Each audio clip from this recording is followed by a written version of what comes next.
Ernestine, I see that you have joined us before we started the formal presentation. Would you like to make any remarks? I want to thank everyone for taking the time this evening to attend this, workshop, webinar. Know that Gail Wallace has gone beyond the call of duty with answering this call of our city. And it's imperative that we all adhere to support not only Gail, but also the charter, and we all are knowledgeable of it. So thank you so very much, everyone, for taking the time this evening to attend this review.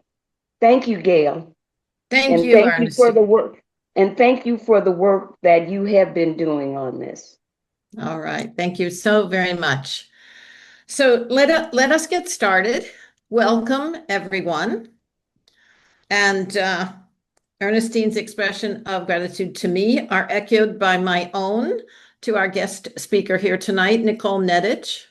Nicole is from SPUR. She is the Governance and Economy Policy Director of SPUR.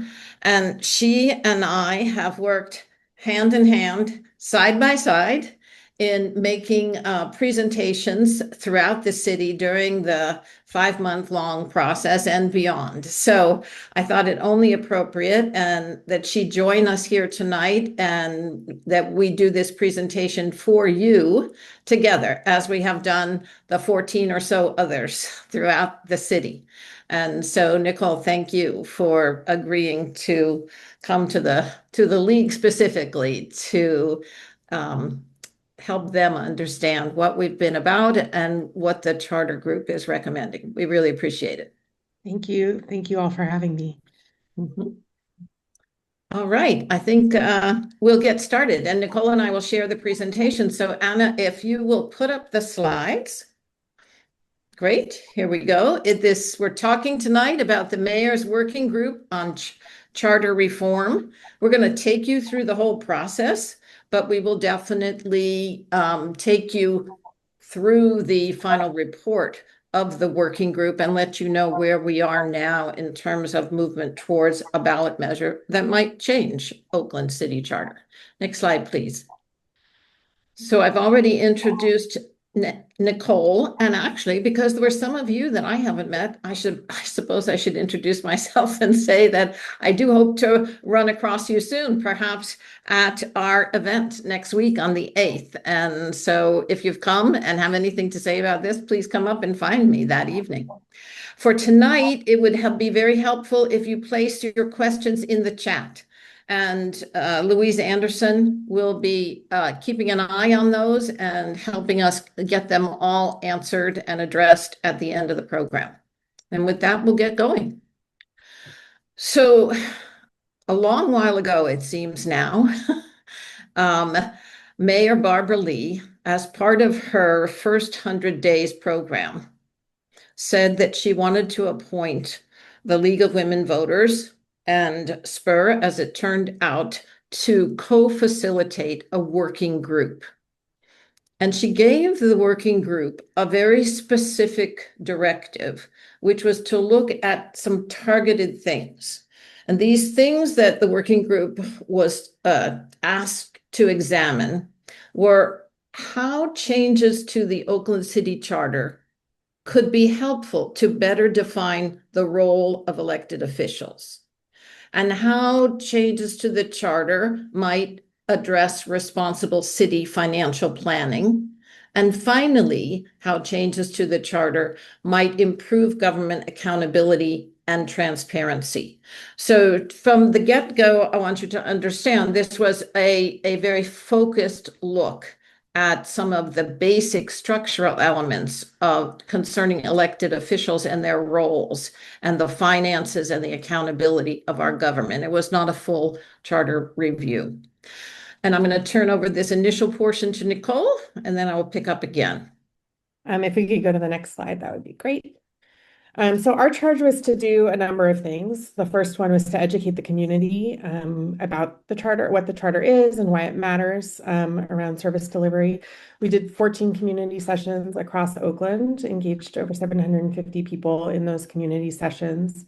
And we also gathered community input from residents, community organizations, labor groups, businesses. Gail and I did, I think, over 60 one-on-one interviews with a number of people throughout Oakland to learn about their experiences working within the structure that Oakland has set. We also talked to a number of people in other cities across the country, and we collected survey responses from about 433 people. The other thing that we did was we supported the working group in producing a report that we released in January that outlines options for improving the charter and make some very specific recommendations for how we can move forward. Now we're in this phase of presenting this report to the mayor. We presented it back in February, and we did some community sessions, and we've been continuing to do community sessions with anyone who wants to learn more about how the charter works. If you go to the next slide. The good news is that there aren't a ton of different models of governance across the country. There are variations on these two models, but basically most US cities fall within one of these two well-established governance models. There's a council manager model where the city council acts as the unified legislative authority and appoints a city manager who directs the day-to-day operations and often proposes the budget. And there's a strong mayor model where it's really a balance of powers, a separate legislative and executive branch of government. The mayor is elected citywide, typically serves as the chief executive, manages city operations, proposes budgets, and holds veto power over legislation, as well as the final budget. And then the council serves as a separate legislative branch, which provides this check and balance on the executive branch. So some examples here, council manager governments, Berkeley, Sacramento, Long Beach, San Jose. Strong mayor governments are Los Angeles, San Diego, San Francisco, Seattle. Oakland has actually used both of these forms of government over the years. So for a very long time, we used a council manager form of government from 1931 and all the way until 1998. In the 80s, we switched to district representation from having at-large council members across the entire city. And it was around this time where you started to see some frustration and dissatisfaction with how weak the citywide mayor was in Oakland. And there were a couple of attempts, both by mayors Lionel Wilson and Elihu Harris, to strengthen the mayoral powers during that time. Both of those narrowly failed with the voters at about 47 and 48% of voters. Then Jerry Brown proposed this again in 1998 and successfully championed Measure X, which passed with 75% of the vote. And it created a trial strong mayor form of government where Jerry Brown was the only mayor really to have the benefits of a strong mayor form of government. He had veto power over legislation as well as the budget. And was a true chief executive. However, it was only passed for 6 years. It was a trial run. And when it went to become permanent, the first review of that failed. There was a charter review commission that then was put together.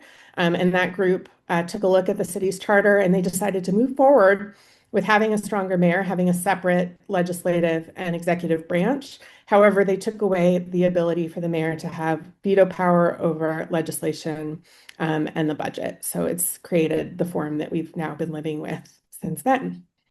So the problem with this is that we are trying to blend both models. We're trying to take elements of both of these models and bring them together, but we're not securing the benefits of either of these models. The mayor doesn't serve on the council, but lacks the powers of a strong mayor. So they have no veto power, no direct authority to shape city policy. The city administrator manages city agencies as if it were a council manager system.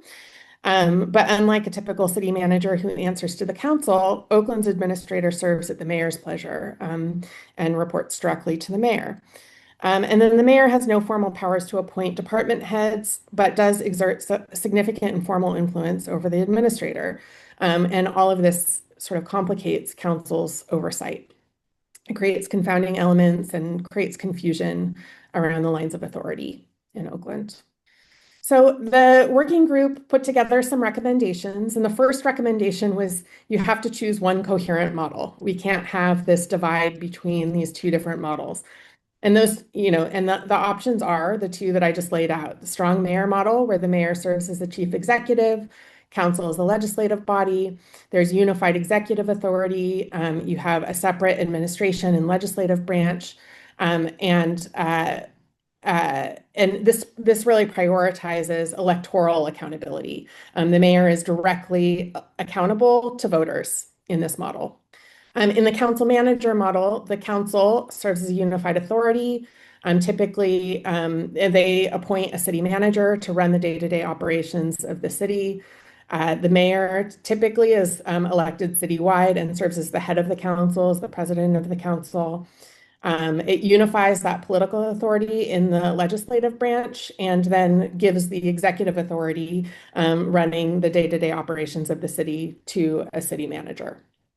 Both of these are nationally recognized best practices, and it really is about what the unique circumstances of each particular city is in terms of which one would be the best fit for a city.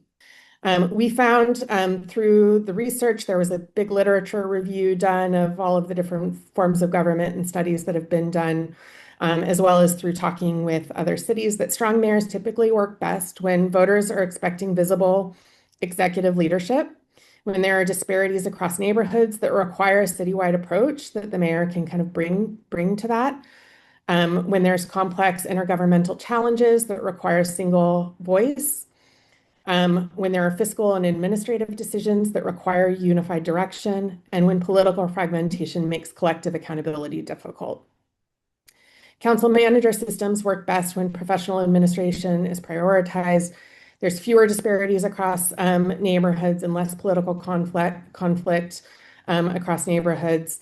Councils are cohesive, capable of unified direction, and residents are expecting this sort of collective rather than individualized political leadership. I'm going to hand it back to Gail, who's going to walk us through the other recommendations. Thank you so much, Nicole. So I hope you've seen so far that the working group took its time and utilized the discussions they had in these meetings, which occurred both on Zoom and in person in every single council district. And we heard many people, express their opinions as to the character of Oakland. Because as Nicole pointed out, there are two choices, but it's important to choose the model that research shows is best suited to the kind of city you have. And the outreach was particularly important in helping us to understand how Oaklanders conceptualize our city and where we are as a city in this moment in time. So the recommendation of the working group, beyond doing something to resolve the confused situation we have now, was to make the choice to adopt the strong mayor system.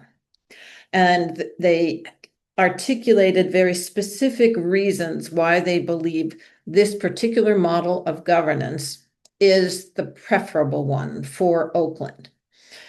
First of all, it establishes clear electoral accountability for how the city is run in a way that aligns with public expectations.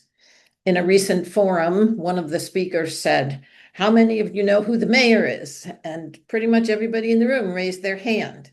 And that was, "How many of you know who the city administrator is?" And pretty much nobody raised their hand. So the mayor is a visible person, the way we elect our mayor, and the expectations of people who vote for a mayor are that they are going to both run the city and be responsible for doing it well, or risk not being elected again.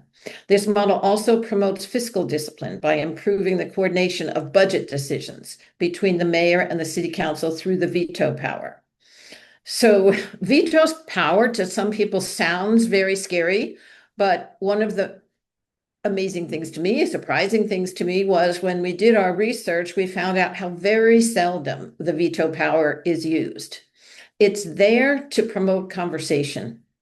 It's there to say that the mayor and the city council must discuss together what the budget should be and how it should be allocated. The mayor providing the perspective of what it's really needing to administer the city as is needed, and the council, being able to say, okay, we will listen to you because you have a veto power, but we also have the power to override that veto. So these balancing of powers is what's very characteristic of this separation of the executive and the legislative branches. Also, this model enables citywide leadership to address racial, geographic, and wealth disparities, which characterize Oakland. It also seemed the model most responsive to Oakland's high level of civic engagement and demand for visible, effective leadership. And it offers the opportunity to simplify the administrative chain of command while preserving professional management where it is most effective. Because, of course, the mayor can appoint department heads and a city administrator to whom the mayor could assign certain responsibilities, always retaining the ultimate responsibility and accountability for how the city is run. Next slide, please. So Nicole read you a slide about what the research showed suggests should lead you to a strong mayor system.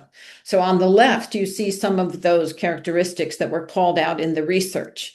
And on the right, you see some of the things that we found out by talking to individuals who have big long-term connections to the city and many residents throughout all the districts. The research says when you've got complex intergovernmental challenges, look to the strong mayor. And one of those challenges, which Oakland is facing, which we heard on all sides, is the severe fiscal stress. The research says when you've got disparity across neighborhoods, you should look to the strong mayor system. What we heard from Oaklanders were that we have deep racial, wealth, and geographic inequities that we need to resolve. What the research told us was that voters expect visible executive leadership. And in Oakland, we have a highly engaged civic culture. People want to be able to hold the person they expect to do the job to accountability for doing it. And finally, the research showed that political fragmentation makes collective accountability difficult. I want to unpack that a little bit, which is that, remember, all council members are elected district-wide, right? That's what a change that Nicole pointed out that happened back in the 1980s. And so you have to get the council to work together. You have to get multiple people working there. And if they're all representing different districts and there isn't an easy consensus on the council, it gets a little bit difficult to get that collective momentum going. And so if you have a city, as Oaklanders told us we have, that where we need sufficient authority for someone to lead decisively, then the suggestion was a strong mayor system might be the best choice for Oakland. Next slide. So this is how it would work. The mayor runs the city. The mayor is functioning as the chief executive, responsible for operations and service delivery. And you would not be alone if you said, well, isn't that the case now? And the answer is flat out no. The current city charter says that it is the city administrator who is responsible for city operations and service delivery. And this is one of the complexities and confusions that exist in our current charter. The mayor would also be able to veto laws and budget decisions, but as I pointed out, that's a balanced power balanced with the council's ability to override, and both of those in practice are used to bring both branches of government together to have discussions. There could be a city administrator, for example, assigned to lead governance on internal functions like finance and human resources, IT, or procurement. That person would be nominated by the mayor and confirmed by the council. And then in many strong mayor cities, what you wind up with are deputy mayors or cabinet officials who would be nominated by the mayor to lead policy departments, such as public safety. They would report directly to the mayor. Next slide, please. Paired with the recommendation that Oakland move towards a strong mayor form of governance is the recommendation number 3, which is that we strengthen the city council, because this model of governance is a balanced model. Strong mayor is a bit of a misnomer. We're stuck with it because it's the term of art, but really the more accurate description of the model that the working group has recommended is a balanced mayoral authority with a strong city council. And so what was proposed in the working group report was to build the legislative capacity of the city council by creating a permanent legislative and budget analyst. Many of you will have heard, of that because it exists at the state level. This office would provide analysis of budgets, fiscal impacts, policy interactions, and staffing implications, and give the council enhanced oversight authority. The recommendation is also to return the council to an odd number to prevent ties. You may not realize it because we live with it, so we're like fish swimming in the water that we don't recognize, but we have an even number of council members. That's very unusual. And so the suggestion is to phase out the at-large seat to create a 7-member council. And in one of the ways that shows how we keep trying to add patches to the existing charter rather than align it with a really clear model. We have a patch that says, because we have an even number and the council can be tied, then we'll let the mayor go in and do the tie breaking. But what that does is just cause a confusion between the executive function of the mayor and the legislative function of the council. And then finally, and this is one, there's been some writing about and misrepresentation about or misunderstanding about, was to clarify the role and the compensation of city council. And basically, this again was to remedy the structural things that are not in the charter. The charter does not say that our council members have a full-time job. So the recommendation was to clarify that it is intended to be a full-time job.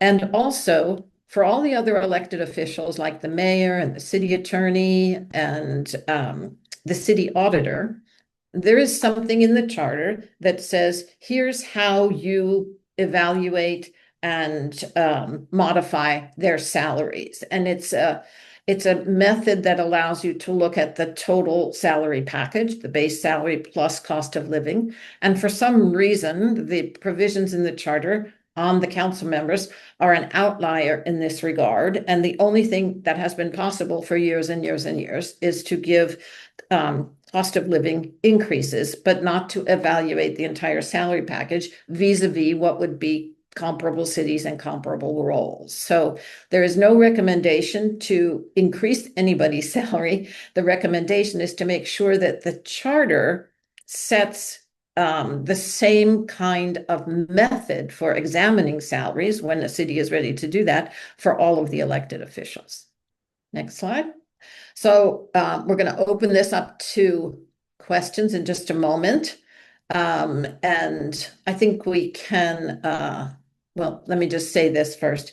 One of those questions I think will be, well, what do we do from here? This report came out in January and was presented to the mayor in early February and to the council members.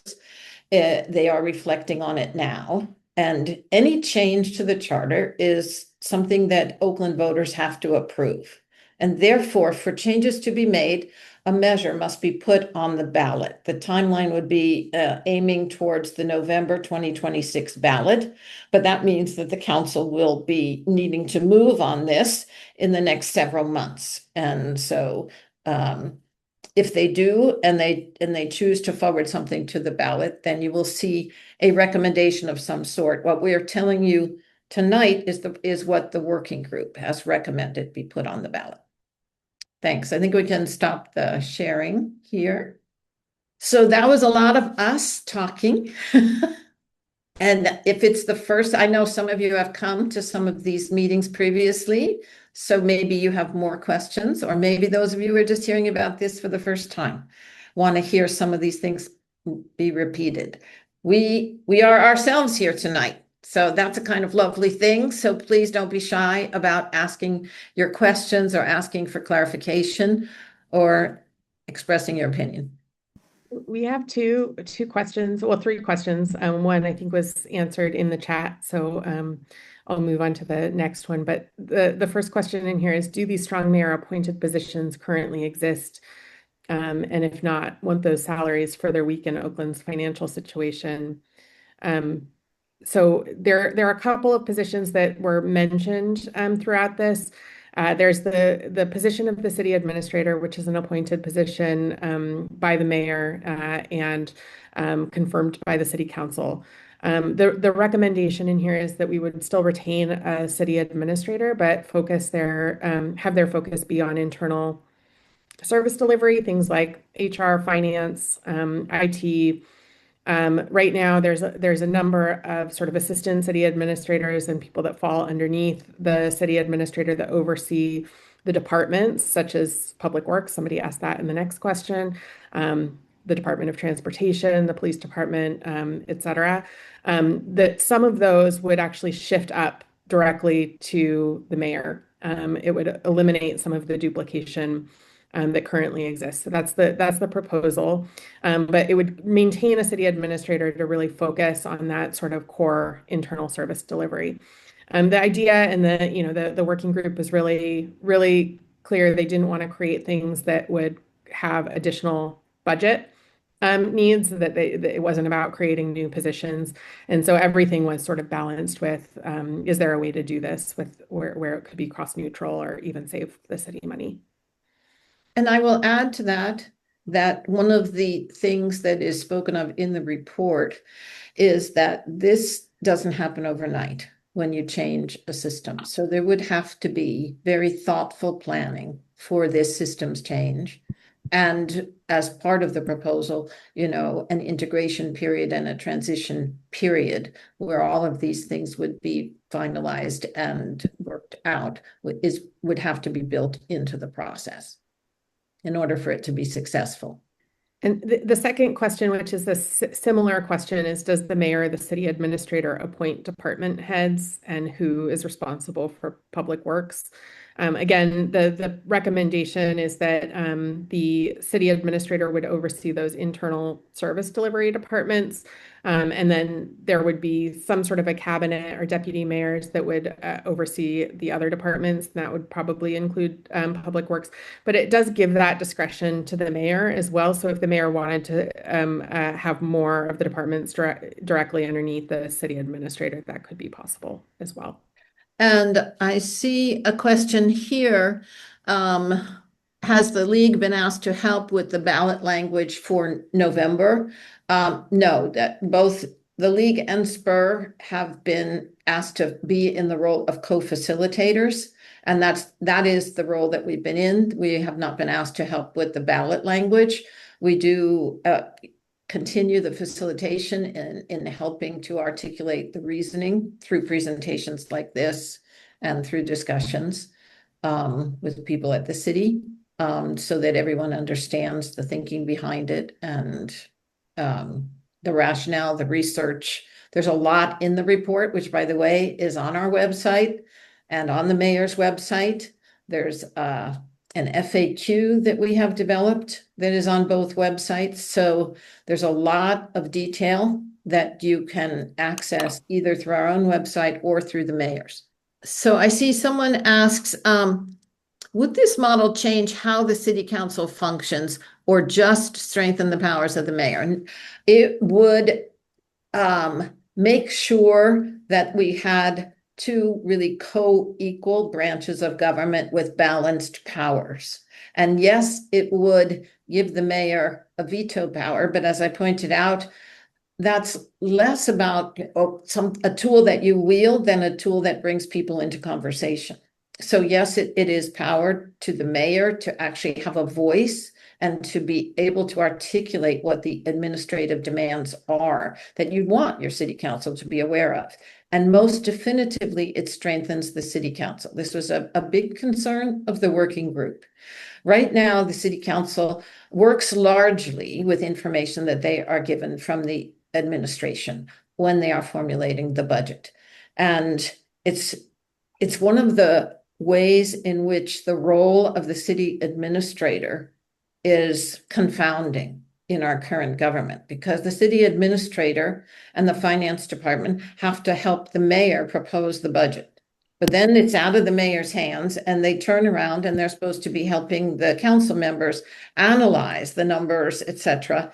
And so there's this, you're getting information from the same source. There's a lot of opportunity for people to question, is everybody getting the same information? This budget, legislative and budget analyst office, which exists at the state level, which has existed in Oakland before, would give the council its own team to help them understand, analyze the budget, and to understand legislation that they're intending to pass, to make sure that it's coordinated with existing legislation, to understand what it would take in terms of budget and other implementation constraints, so that the council gets a lot more information and expertise than it would otherwise. And I would like to finalize by saying that in both systems, the city council has the same role, which is to do oversight and pass legislation. It's the same thing in council manager or strong mayor. But in the council manager, the administration is given over to the hired city manager, and the council does oversight of that city manager. And in the strong mayor, it is the mayor who runs the city, and you have electoral accountability, but the council still is responsible for oversight of the mayor's administration of the city. And for example, it's called out in the report that you can have oversight hearings with subpoena power. So the council is fully empowered in this model. Just to add on to that a little bit, the other piece so the council right now is the legislative body for the city, and it's responsible for oversight, but it is also giving them some additional tools to be able to work a little bit differently. Also, in a lot of other cities, you'll see councils hosting hearings where they are going to focus on a particular issue area that's really important that they've all been hearing about across their districts, and actually study what is going on, what's wrong currently with the system.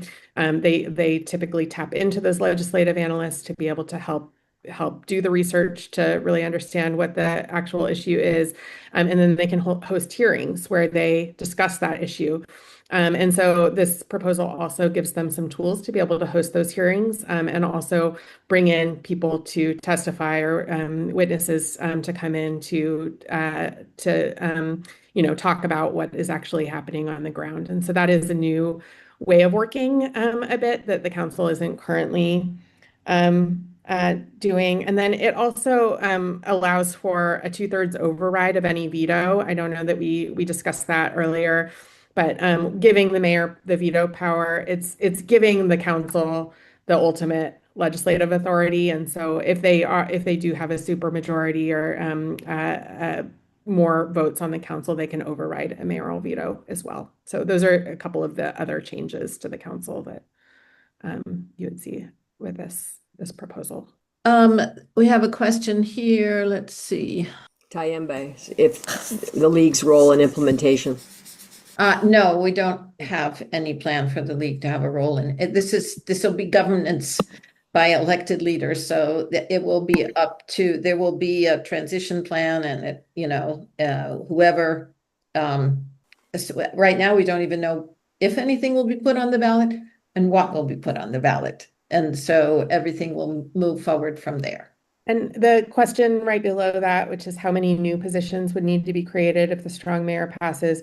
Again, there's no necessary recommendations for new positions outside of that independent budget analyst position that would, and there's another question about who appoints that legislative analyst, that would be positions that would be directly allocated to the city council to appoint. There's a question that references something called non-interference. So I'm going to explain that first. Basically, almost every charter, which of either model of governance, includes what's called a non-interference clause, which means that the legislators are not able to direct city staff in their work, right? And you can understand why that makes sense, because obviously city staff are there to do the work of service delivery. And so if they're making their plans and they have their projects and they're lined out according to a timeline and allocation of resources, you can't have other people from the council, from another branch of government, coming in and taking them away from that planned work. However, I think it's overinterpreted or misinterpreted to mean that council members are therefore impotent to do things, but I mean, there's still an interesting directive that you can read from Henry Gardner, a former city manager, who lays out the whole thing, which is that, yes, the council members can go to whoever is administering the city. Currently, that is the city administrator. So they're fully empowered to go to the city administrator, right? And the city administrator can empower them to talk to department heads, and department heads can empower them to talk to individual employees, particularly to bring forward complaints that they are hearing from their constituents, and difficulties that their constituents are having in getting responses directly from city departments. So it's not a complete stop on the communication. It just says that you can't direct city workers. So that's the background for this question of, isn't it going to be more difficult to get responses if then it's the mayor who is responsible for service delivery? I think one answer that I would give to that, but I'm going to let you take that one first, Nicole, since I just rattled on about the interference clause, and then I'll see if I want to add that. Let me see how I answer that question. So a couple of things. I mean, one, I think we talked a little bit about this subpoena power, or the ability for council members to host hearings and really dig in on some of these issue areas. And so that is one way to kind of take it from just being able to collect information to actually really assessing what needs to change structurally in order to change the outcomes of something. And so that's one way that it creates some of that accountability and level of oversight with the city council. The other piece, and this was definitely something that was talked a lot about, and it came up in every single community meeting, is how do you ensure that there's better service delivery with whatever model is selected? And the reality is that the structure isn't necessarily going to change that on its own. There's a lot of systems that also need to be improved. But the idea is that you have a representative that is elected by the public, that's hearing from the public regularly, that is motivated to make changes with the way that service is working. And looking at the two models side by side, one of the downsides of a council manager form of government is that you do have to kind of get consensus on a council and then direct a city manager to do something. And they're not hearing directly from constituents often about those issues, and they're not as motivated directly from constituents because they're not elected. And so, the idea is that with a stronger mayor, you have the ability to make decisions a bit faster. Often stronger mayors have the ability to issue executive orders, for example, that would ensure that work gets done.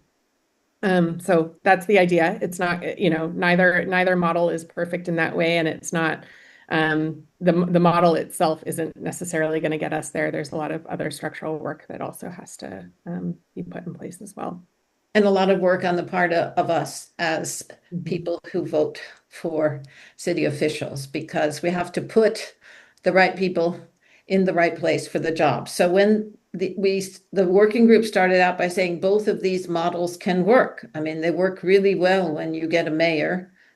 We talked to a mayor of a large city who's absolutely passionate about getting service delivery and is really innovating new service delivery systems, right? It doesn't work very well if you don't have that kind of mayor. The council manager works very well if your search for that professional yields a top-notch candidate who really understands the needs and resources of your city and gets to work. It doesn't work all that smoothly if that person doesn't function as you had hoped, because the council's recourse is to fire that person, start another search, and put somebody else in place. So neither constraint, either failing to reelect a mayor who hasn't successfully managed service delivery, or firing a city manager who hasn't, adequately met expectations, neither of them is immediate. But they are ways to move on. But your hope is that the possibilities of the system are going to shine, that you are going to get mayors who are going to be able to organize the city in a way that creates efficiencies, and that you have balanced the powers so that the city council members who may be hearing from their constituents can make reports, hold these hearings, show some kind of pervasive problem, excavate some possible solutions, and work with the mayor to adjust budgets, to allocate resources to the right places. So you choose one of these systems, and then everybody's got to pull together to make it work to its best advantage. There's a question here about how the current council seat at large would be phased out. So we didn't, the working group didn't make specific recommendations around this, but I know that there is, consideration of phasing it. So it would allow for the at-large member to the term to continue until the end of it. There would not need to be new districts drawn because it's seven. The 7 districts that would remain would be the same districts that currently exist. At this moment, there's a question, okay, is it possible that the city council might be motivated to put both options, both models of governance on the ballot? I'll just say there are very interesting opinions on either side. And strategists scratching their heads, but that it is hard to get charter change, right?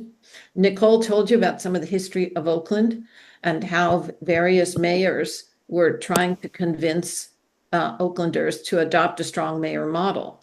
And Jerry Brown was number 3, and that was the lucky number. He got that request, but 2 people had wanted it prior to that, and it had not happened. Okay. So, and that's not just true of Oakland. That's true, generally speaking. Charter change is a big change. It's a heavy lift. And, kudos to you here tonight, wrapping your brains around this, right? This is not what everybody wakes up thinking about as a citizen of a city. They want service delivery. They talk potholes. They do not talk balanced power systems, right?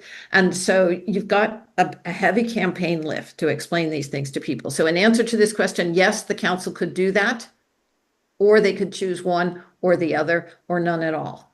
And we don't know what they will do. Mm-hmm. And I think that there's another question up above about how the council members, I think it is just a little bit too early to tell, but it's going to move fairly quickly. So I think you'll all be in the loop in terms of when anything does go to council to be considered. Mm-hmm. The council budgets for a program, but staff are not obligated to spend the money in that way.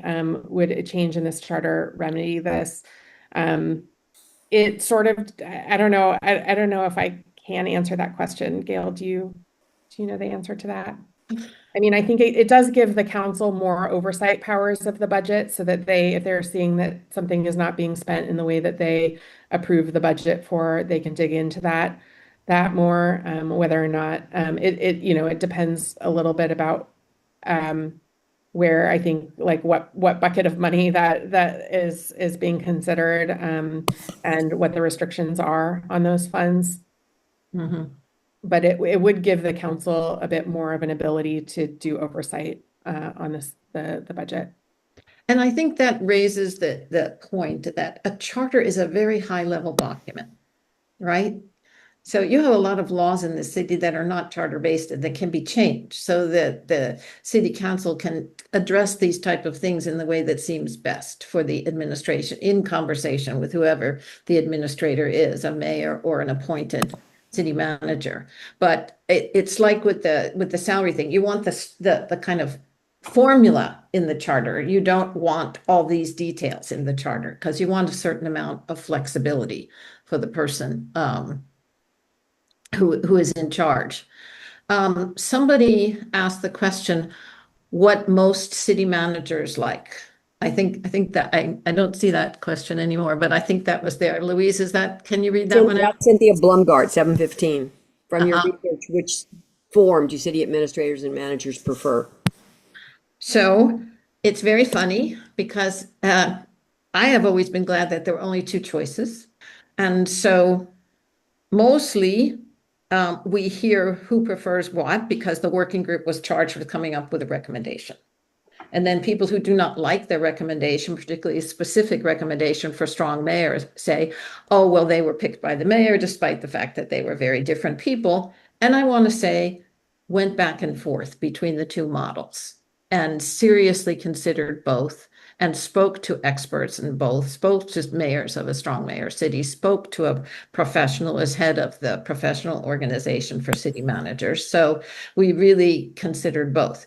Now, there is another group, that is working in Oakland to really promote the choice of a council manager. That whether it's happenstance or because city managers lean that way, that group is headed by a former city manager and consists, from what we could tell at the rules meeting last week, mostly of former city managers. So I don't think we really have a, statistic on that.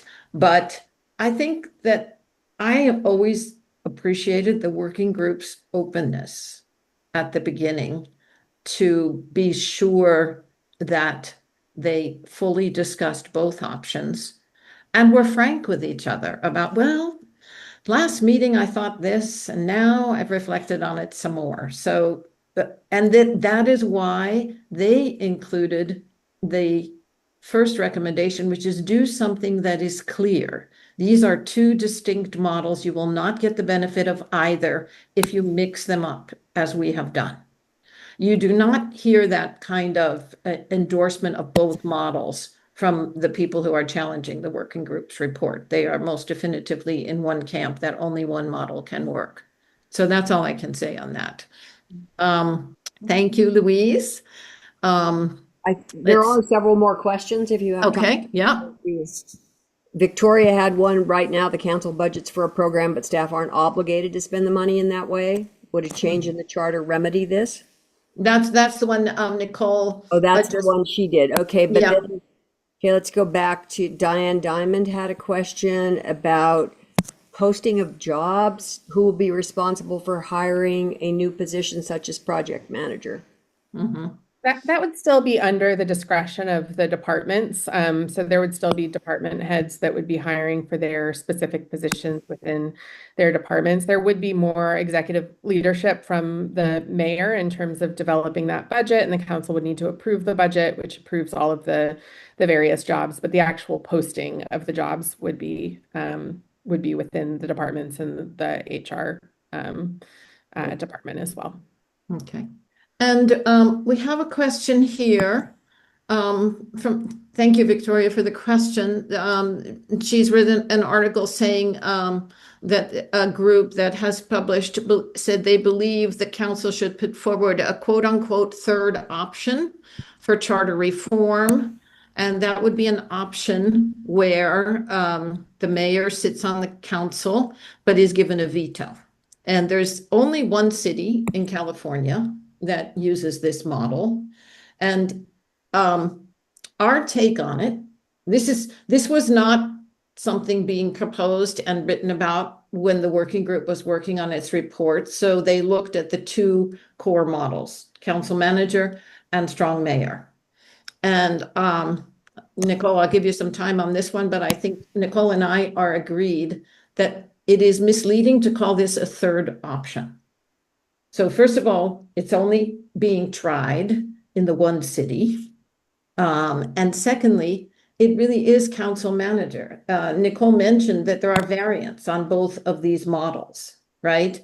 And it's just a slight variant because what is council manager? Council manager is you put the mayor on the council. That's what this so-called third option does. And you hire a city administrator. That's the second characteristic of a council manager. So it is at its heart and essence a council manager system. And I believe it's, being put forward as a thought that this is a bit of a compromise because it gives the mayor a veto power, which is something that is, of course, talked about in the working group's report.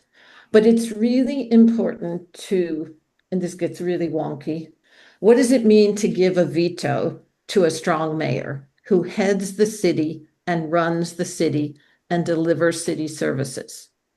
That is power for the mayor to be able to argue for what they see is needed in delivering city services. As I've said several times, puts them into a position to being able to demand that the council talk with them about those administrative needs. And it's a balancing tool because the council has the ability to override that veto. So then the council also needs the mayor to understand what they're seeing in their oversight hearings and what they're deciding they need to do with budget priorities. It is a world of difference to propose giving a mayor who sits on the council. When they sit on the council, they are a legislator. So you are giving a legislator, not an administrator, veto power. And when they do that, they sit on the council, they have a vote. So if they vote for something, it doesn't come into play. If they veto something, then they require a supermajority of the council to override it. So it gives the legislator mayor a kind of ability to obstruct action. That is really different. So I would say we don't see it as a third option, and we don't see it as a particularly helpful solution. I think it's incredibly confusing. Nicole? I think you summarized that really well. I think one of the main takeaways from this whole process is that we need something that's coherent and legible to people who live in Oakland, and that we've had this system that has not been very coherent or legible, and so proposing something else that is confusing to people isn't necessarily going to help solve the problem. Mm-hmm. And then we have a question. Can the league get involved in a campaign in favor of something? And yes, we have, and we do. But that's vote with the league, where we can get involved in the sense that we will make recommendations when we see ballot measure language. And we have gotten more deeply involved. Sometimes we sign ballot measures. Sometimes we just join on to a campaign, as we did with the parks measure several years ago. So yes, once there is a choice, the league board will look at our positions and on local governance, will look at the language of a proposed ballot measure and make a decision what they will say in their vote with the league announcement, whether they will join a campaign, whether they would even sign a ballot measure. So definitely possibility. There's another question here too about is it realistic that a strong mayor or council manager can succeed with the huge budgetary issues that the city is having and continues to grow. And I would just say that this was one of the core reasons why it was so important to look at the charter, is that the current charter is making it very difficult to manage the city's budget in a way that would create stability. And, one of the I think Gail talked about this in some of her points, but one of the things that this does is it creates a conversation between the council and the mayor, and it makes them align on some of the things that are in any budget proposal. It requires that collaboration. And that is definitely one of the biggest things that is facing Oakland right now. And one of the reasons that the working group really leaned towards this model is that we do need someone who can make more decisive action, and that can make some unified decisions for the city. And the mayor has more of an ability to do that than getting consensus over the full council right now on budget decisions. And so definitely part of the work and part of the reason why we so need charter reform. So I love it because you all are like us. The more we look at this, the more we find to talk about. So Nicole, are you okay? We're coming up on time. But we have a few more questions. Is that okay to? Yeah. Okay. Under a strong mayor, what would be the relationship be between the mayor and the police commission? Nicole, you want to take that one? I don't know if I can answer that question right now in terms of what would change between, I don't actually think it would change the relationship currently, because the police, police chief is actually one of the only positions that does report directly to the mayor currently with the way that the charter is written, which is also a confusing thing because every other department reports directly to the city administrator. So there has been confusion over the years about those reporting relationships, and I would hope that this would help to clarify some of those relationships. But we didn't do a lot of work on looking at the various different commissions. The Police Commission and the Public Ethics Commission were the two that were lifted up throughout the process as areas to look further into. And the working group recommended that is an area of future work. But I don't know that it would actually change anything in terms of what the relationship is currently. And that brings us back to that first slide where Mayor Lee asked us to facilitate the working group with that limited directive because I think you can understand from this conversation tonight that there is just a very basic decision that cities have to make at the beginning. We're not starting from a blank slate in Oakland, but we got a little bit confused along the way. We did patches that don't really work together. So we're rumbling along and we need to kind of roll it back a little bit and reassert a fundamental choice for one of these models.